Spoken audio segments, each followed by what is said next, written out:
Welcome to our Bhagavad Gita study session. It is the grace of Hari Guru that we are here today and we have this wonderful opportunity to learn the secrets of the Bhagavad Gita. I would hand it over now to Minuji to start us off with a prayer to Hari Guru, thanking them for their grace. Before we begin. Radhe Radhe everybody, and a very warm welcome to our Bhagavad Gita study session. Thank you, Mummy. Radhe Radhe to everyone, and a spiritual good morning as always to one and all. We're here for our continuing churn and learn journey, or series as we call it, for our chapter 7 round of Bhagavad Gita study classes.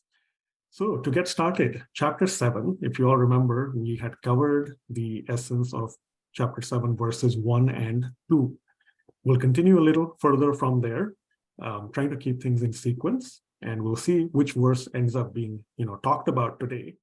What are some emotions you feel when a bad thought comes to mind? So a bad thought comes to the mind, and immediately after that, what are some emotions that you typically may feel? Dilji, let's hear from you. Good morning. Radhe Radhe. Good morning. Radhe Radhe. Maybe frustration, anger, resentment, these kinds of things come to mind. Sumedha ji, good morning. Radhe Radhe.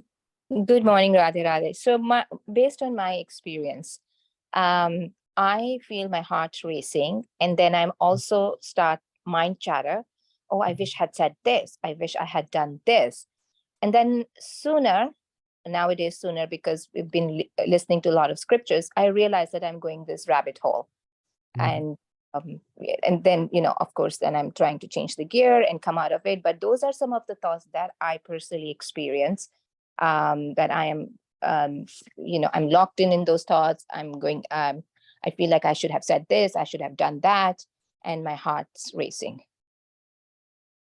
Wonderful. I like the different analogies or imagery items you used, Sumedha ji. Looks like the question was targeted for you in a way. So you said mind chatter. I think you said rabbit hole, switching or changing gears, locked in, a lot of different powerful examples there. So thank you so much, Sumedha ji. What are some steps you try to take? And we're not saying steps you try to take to do whatever. I mean, that is something we'll hear from each, participant. But after telling us about the emotions some of you just did, other participants or anyone, what are some steps you try to take? Okay, Lavina ji, you can go ahead. So having felt those emotions of anger, frustration, and so on, one thing I try to do is tell myself that it will pass. But when the feeling makes me overwhelmed, then I just go take a walk, or I take a nap if possible, or I try to go listen to Swamiji's video and think about that. So, in other words, distract my mind from what is happening, or how I'm feeling. So I do the contemplation of the Swamiji's videos. I go through all the Swamiji's videos, and I would like to Sharanagati. Sharanagati is the best way. Mummy would like to talk briefly about that. Sharanagati, just explain for everyone's benefit as well. Yeah, Sharanagati is surrender, basically, that we offer everything to God, okay? And we leave it to God. Whatever happens, we accept it as prasad. We will just put in our effort. We cannot stop putting our efforts. We'll put in our efforts, and after that, we will not worry about the fruits of our actions, and we surrender to God that, oh God, we have put in our best effort. Now it's up to you. However you take care of this event or this challenge in our life or this obstacle in life, and whatever happens, whatever is your decision, we will be in full acceptance of it. So that is basically Sharanagati. Last question before the video. This one's harder, so just rack your brains and give it a shot though. In doing so far the questions were about the emotions you feel when a bad thought comes, and then second, what are the steps that you try to take? So now the third question is, in doing so, which concepts do you apply from a spiritual standpoint? We are not the mind. We are the eternal soul. Let us now then check out that video and see what we'll glean from it. For the enlightened saints, this witness mindset comes naturally. They do not need to tell themselves that they are not the body and the mind. They are already situated on the platform of self-realization. Hence, they can easily surf bodily and mental sensations. We too must strive to reach that level one day, but our practice will have to start at the beginning. We must learn to become a witness to any harmful thoughts that pop up in our mind and purposefully dissociate ourselves from them. So where do we begin this practice? From the understanding apareya mitastvanyam prakritim vidhi me param jiva bhutam mahabaho yayadam dharyate jagat. Arjun, Sri Krishna announces in the Bhagavad Gita, beyond this material energy is a superior energy of mind, which are the eternal souls. So we souls are neither the body nor the mind. This knowledge enables us to create a distance between our negative emotions and ourselves. Whenever a bad thought pops up into our mind, we can immediately go into Sakshi Bhav and say, oh, my mind is creating mischief. I shall not associate with this thought. The beauty is that the moment you distance yourself from those negative thoughts, they lose their grip upon you. So obviously, will encourage you all to go back and take a look. And even now, as you have your books or other versions open, keep chapter 7, verse 5 handy. We'll talk a little bit about that through the questions, of course. What is one concept that was revealed in the video? The Sakshi Bhav, or the witness conscious, which I think Swamiji was emphasizing. Yes, Sakshi Bhav or witness consciousness. That is absolutely correct. Swamiji is trying to explain is that if you have the consciousness that you are not the body, then you can try to, practice it to or away from the negative thoughts. The thoughts come into your mind, but how to get rid of that negative thoughts? By this consciousness that you are not the body, you are the soul. You can try to be, away from that, so that you don't get attached to that thought. Not only are we not the body, but we're not the mind. The material aspects that we're associated with, that our soul is associated with, are not what we are eternally. Eternally, we are the soul. And so with this witness consciousness, we have this within us anyway. We witness everything that we do. We were talking about, okay, what do we feel when we have negative thoughts? So the negative thoughts may be coming somewhat automatically due to our reactions to a situation or some subconscious remnants in our consciousness, something like that. But even there, in order to answer that question, we were witnessing something that happened in the past, the emotions that we feel when we have negative thoughts. So with Sakshi Bhav, I believe Swamiji is talking about a more purified state of consciousness where we can observe what's going on around us without being so involved in it. We don't have to identify ourselves with the negative thoughts that are going through the mind. We can choose to do some of the other things that people talked about, like Lavina, going for a walk, putting the mind, putting the attention on something else other than the negative thoughts, taking a nap, doing this, doing that. So Sakshi Bhava. Let us next hear from Manoranjanji. Radhe Radhe. Yeah, Radhe Radhe. Actually, when we try to correlate the video with the two verses of Bhagavad Gita, chapter 7, verse number 4 and verse number 5, the Lord says that we have two types of energies. One is the inferior energy and one is the superior energy, right? Now, the thought process are created in the inferior energy level. The mind, the body, the intellect, the ego are in the inferior level.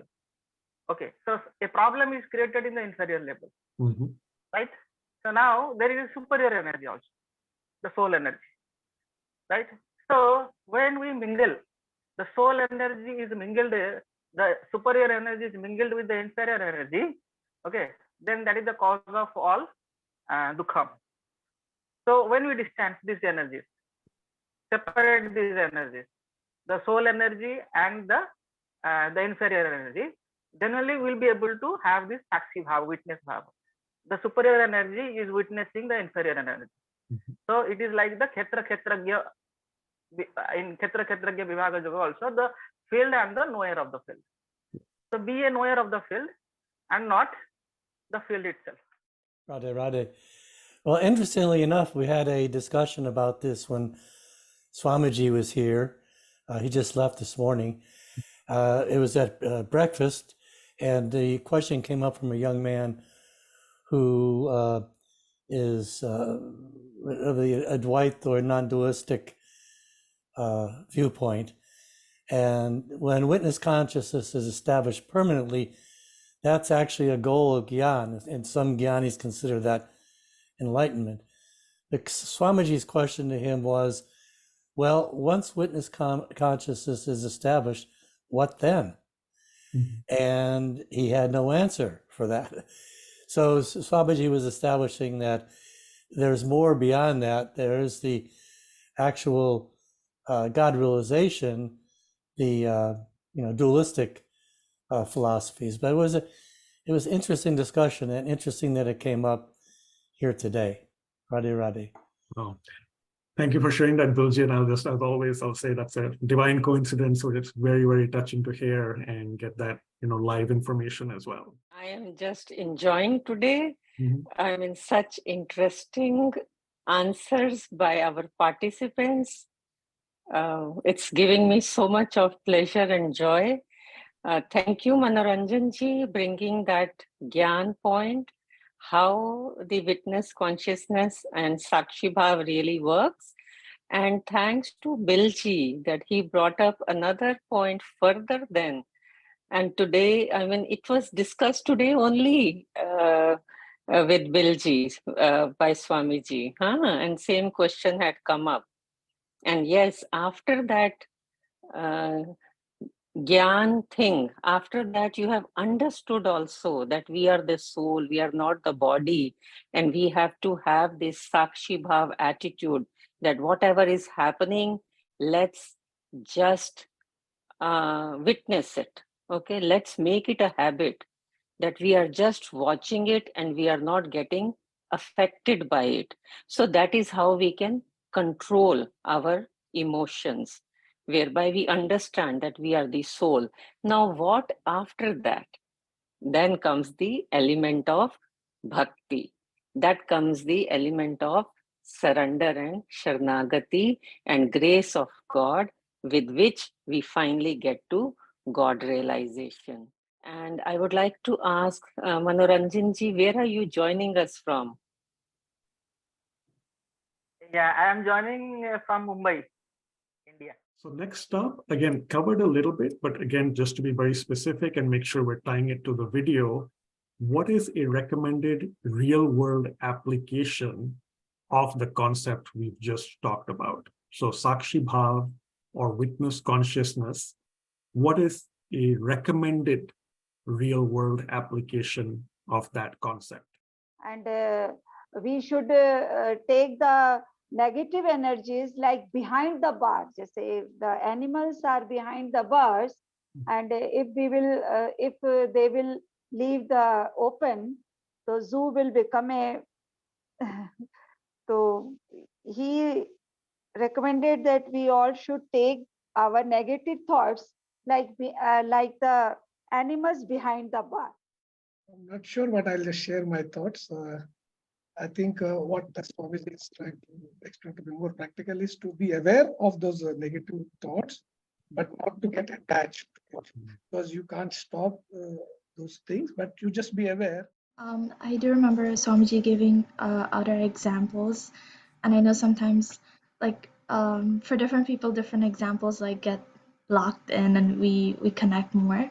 One that really connected with me was the example with the birds. That when we see the birds flying in the sky, they don't bother us; they just fly, and we just let them fly. And Swamiji says like that, you know, these bad thoughts, you just observe them, and if you do not give too much importance to them, then they go away by themselves. But he says, like, on the other hand, if we keep identifying with them, like, I am thinking this thought, I'm thinking this thought, then we're practicing it. And when we're practicing it, as he said, the thought, it gets locked in, and then it becomes part of like our thinking process. So we keep revising it. That's the one thing that really stuck out to me during Swamiji's LTP. Often in our scriptures, which imagery is used to represent the revealed concept? So I was thinking like there's a tree, there are two birds sitting on a tree, one being a Jeev and another being God. Jeev relishes the fruit and God just observes the Jeev relishing the fruit and not paying attention to God, something like that. Absolutely right. Yep. Thank you so much. Get a clap in addition to the emoticon that we sent. So yes, that is indeed true, Purnimaji. Thank you so much for that answer and the reminder to everyone. We do see that imagery in multiple contexts. One is, as of course, as you said, God versus the soul Jeev. And in this case, you also have the extrapolated version where one can consider, as we know we are the soul, we are also like that first bird that is sitting and watching. And the other bird, typically shown at a lower level physically on the tree as well, is us as the body or the mind. Well, basically, Maharaji has talked about this imagery very often, and it is shown in our scriptures that on a tree, these two birds are sitting. And this one bird that we human beings, we are the Jivatma, what we are doing, we are just enjoying the fruits in this, the pleasures, worldly pleasures. We are so busy.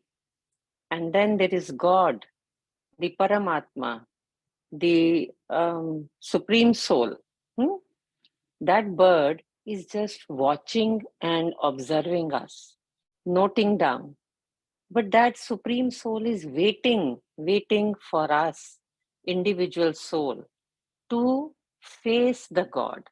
You see, we are facing the other side. The imagery of the birds are like this, but we need to move and face towards God. Once we do that, then we'll be able to disassociate from all the negative and worldly emotions, and that will help us. So look at this imagery that we have given here. This is given in scriptures very often. And of course, Manoranjan ji had talked about this earlier. Kshetra Kshetrajna Vibhag Yoga, yes. So in chapter 4, head over to verses 12, 13, and 14. Each of them has short commentary. So just skim through, let your eyes roll up and down and quickly see. In one of those verses, do you see this concept mentioned as well? Very likely in the commentary. So chapter 4, verse 13, if you look at this right here, this is Sakshi Bhav that Swamiji mentions in the commentary. I'm hoping that Gagan keeps on lining up different segments from Swamiji's different videos, and we all chip in our thoughts, rack our brains, and really come up with what we have learned over the past few years in these Bhagavad Gita study sessions. So I hope everybody resonates the same thoughts with me. If we start revising through these special segments from his videos, that will really make us understand the knowledge and we'll be able to apply it in our lives.